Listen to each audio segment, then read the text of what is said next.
So this guy brings me this Malibu. Says he wants a body kit and he wants it painted olive green. No problem. So I get standing on it, but as I start realizing, I pull off this chrome stripping down the side. There is a lot of body work. There was house screen right there, and the rest of it was just chipping away. There was Bondo and just pitting all over it, peeled off chrome side trimming off the side, and I quickly realized that this thing was going to take a lot of work. So I started using the stud welder, pulling out dents, and you could see there the car's just filled with Bondo. But I started working on it and filling the dents and primering it, and you can see here that I'm using the stud welder and trying to pull out these dents right here, feeling any low spots that I may still have, and putting any studs there so I can fill any low spots, pull them out.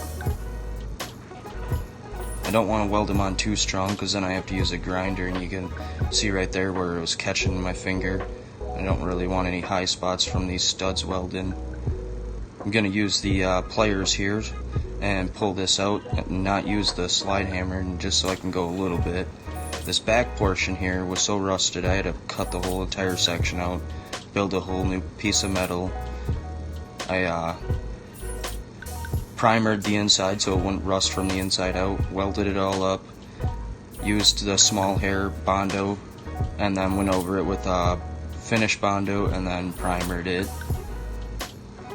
I also primered the dent that we finished there and any other spots that we had to fix. The whole car was really all full of Bondo under the paint that was two different colors of green on it.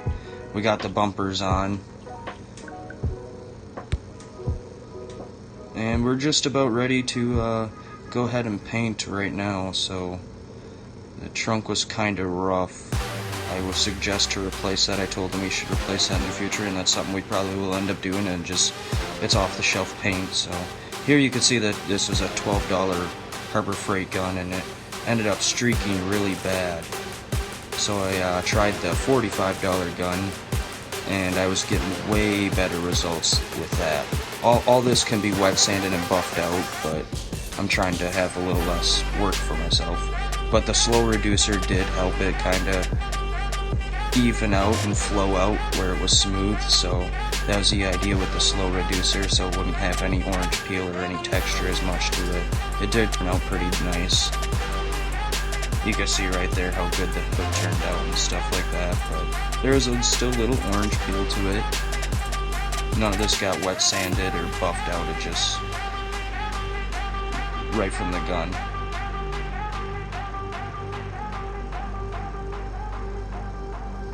I mean, it's pretty nice,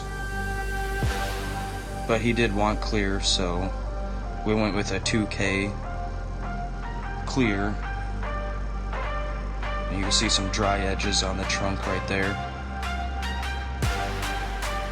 So clear will definitely give it some depth. It's alright with just the single stage, but here's the 2K clear. And it definitely helped to give it some depth to it. It looks a lot better with clear. I mean, this car ain't perfect. It's a 1979 or 78 Malibu. There was a lot of Bondo all over it. This was a cheap paint job, but I think it turned out pretty good for the budget the guy had. And those bumpers look pretty sweet on this. Those fiberglass bumpers. Those headlights are pretty cool. This is a pretty cool unit to work on. Pretty thankful that I got the experience to work on one of these. And I mean, maybe I won't ever own one of these, but it was just kind of cool to at least work on it. You can't have every car in the world, so it was just kind of cool experience just to at least paint it for the guy. Turned out pretty fair. He's going to have some big rims on it, and it'll look pretty nice.